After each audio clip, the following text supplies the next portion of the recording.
Gui.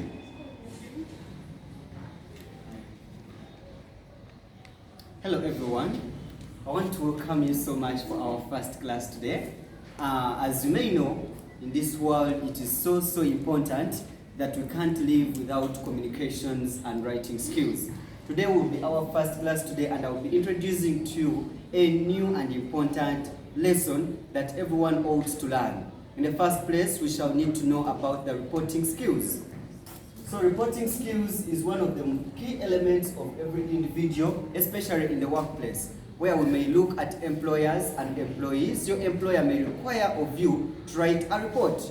I know everyone is ready here today in this class to be able to learn about how a report may come about.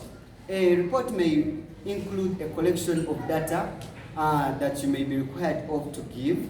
Your boss, your employer may require you to give a report, maybe of a certain place, maybe about the time you've spent at the workplace, maybe of the assignment that you've been given. But here we have to give about the reports. Therefore, a report can be oral or written.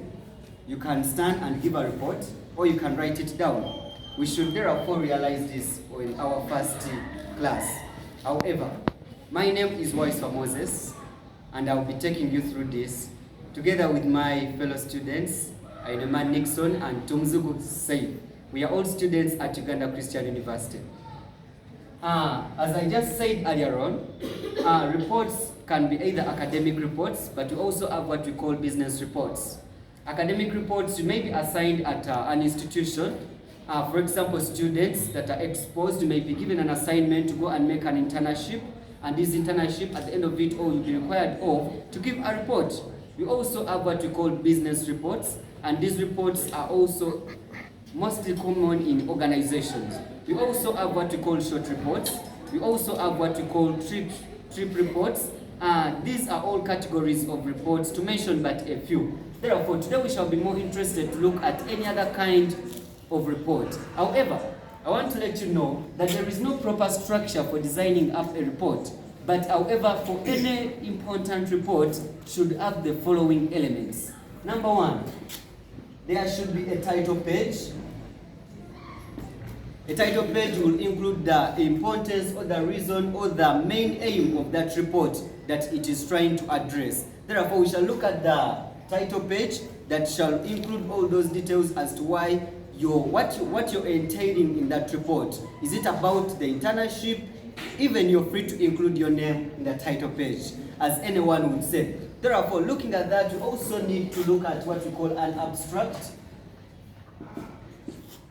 In any letter, you may decide to, it is not that so much important that you have to give an abstract, but however, for any organized report, it should contain one. We have to look at an abstract. We also have to look what we call a presentation.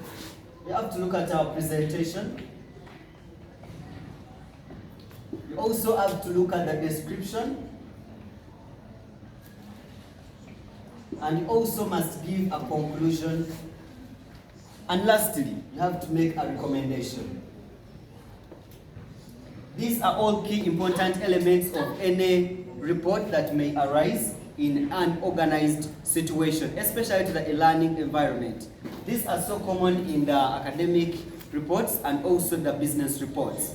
However, we have a number of types of reports, as I've said. I want to mention a few of them.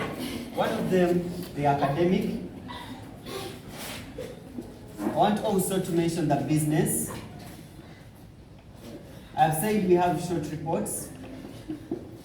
We also have trip reports. And of all these reports that we are writing, they will all take the same structure as I've just been able to explain here. So the title page should be able to bring out the main reason, to bring out what is contained inside the document. We should look at the abstract, we should look at the presentation. So in your presentation, you should be able to bring out these key elements that you're going to address in your report. However, we should have a description. This is where we're going to come back and bring about the presentation that you've explained, and you explain it more and more in depth. However, a report should contain a conclusion, You should be able to conclude in your report, and you should also be able to give a recommendation. So a recommendation, it's you to decide according to what you've given. You may have something to highlight upon in your recommendation and the conclusion. This is the real structure of any organized report, especially in the academic and business world. Here are a few guidelines for how we can write a report. Guidelines of writing a report. In the first place, you should know what you're required of. You should know what your boss wants. You should know what your employer wants. The first thing, feel okay to go and ask your advisor in case there is anything missing. You should go and ask them, what do you need my report to have? What should be contained inside my report? Having had that, also feel okay to go ahead and research and get this organized. You can make an outline. These are a few guidelines that you can follow before you try to design. First, ask yourself these questions. What does my advisor want? What does my supervisor want? And what are the main things that I should include inside my report? Therefore, having looked at that, we should now know what are the reasons as to why we write reports. There are many reasons, but however, I want to mention a few today. The main reason for writing reports is that it brings someone who didn't appear at that scene to see something that was there at that moment. For example, you were sent on a trip. Maybe you were sent to Western Uganda with a number of students to take them on a trip. So they come back and your employer requires you to write a report. This could be a short report. Therefore, you will need to go and explain. And this person should read your report as if they were also at the scene. Therefore, they should see the same expression like someone who was able to travel with you. However, inside there are comments and a few things to highlight. I want to move on to our next topic, and that is working place situation.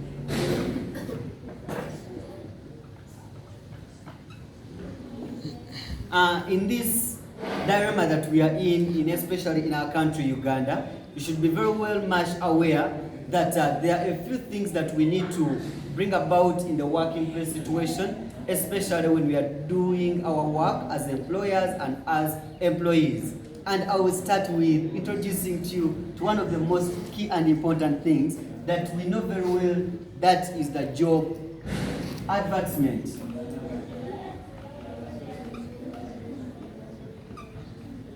Well, job advertisement is a key element that we need to understand here. Everyone should know about how we can advertise these jobs. The first thing, what is the main reason for advertising a job? It is not just to advertise so that your company is well known, but it is an important thing that brings about the element of knowing the people that you want to deal with in an enterprise. For example, you may pin up a job advertisement, maybe in newspapers, maybe on magazines, and the key important things that you need. You realize that over 30 people will apply for the interviews, but you need only 2 people to appear for that to qualify, in fact. Therefore, out of 30 that have applied, only 2. So, therefore, the interviews help you. These job advertisements will help you to get out the best people that you would like to deal with. Therefore, what are some of the things that should be included in the job advertisement?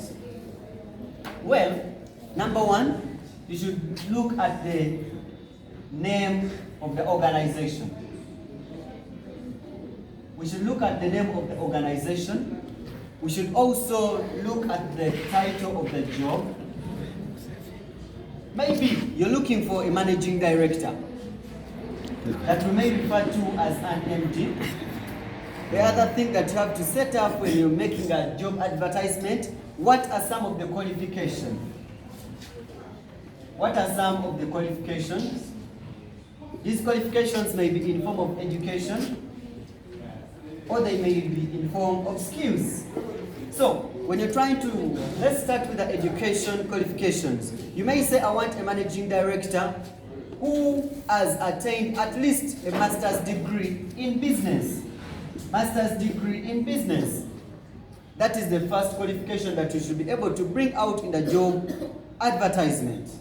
Another thing, when you're looking at this, when you're trying to bring about the job description or you're advertising something, you should also be able to bring out what is the other education things that you need about this person. This could be about experience. You should say, I want a managing director who has been a managing director of any other company or organization for not less than 2 years. These are some of the things that you can include on a job description. However, we look at also skills. As I've said, skills are a key element in life. You may say skills may include a number of things, but here we are more interested in the skills that are in line with the job that you're trying to describe here. Therefore, for the main skills that you may require, you may say, I need a managing director of my business who would be at least knowing or having some knowledge in IT. You should also be able to communicate.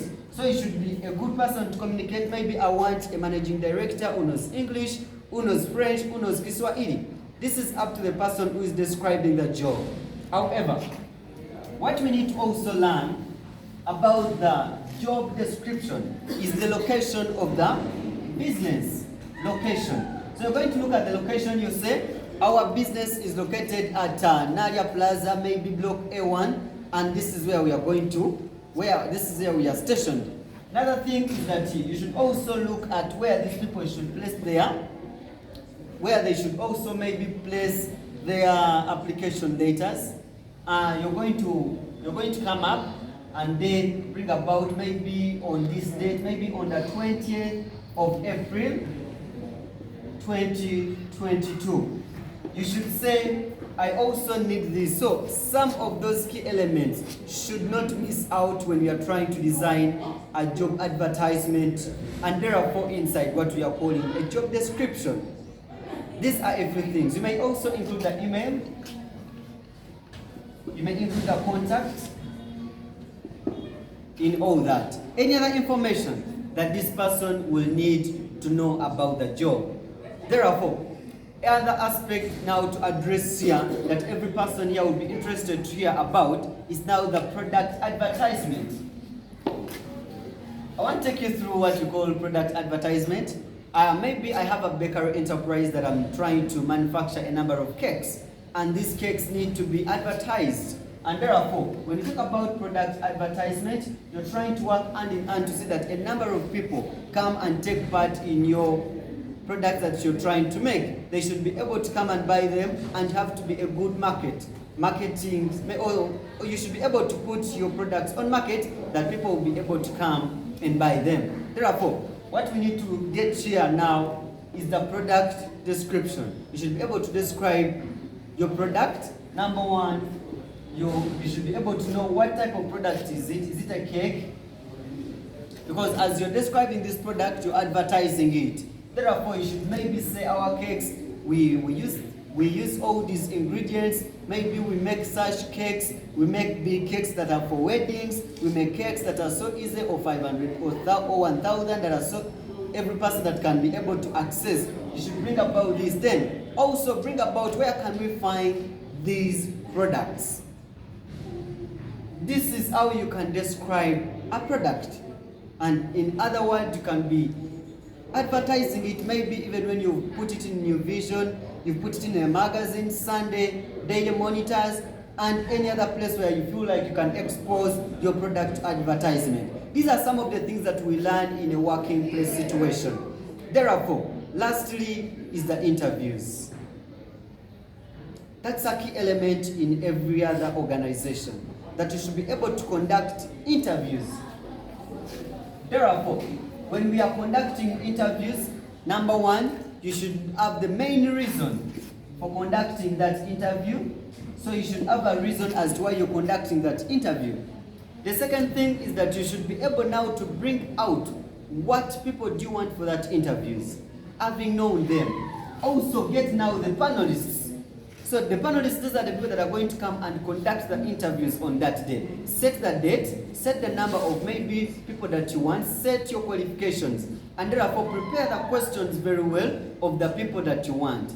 These are the kind of interviews that you can prepare.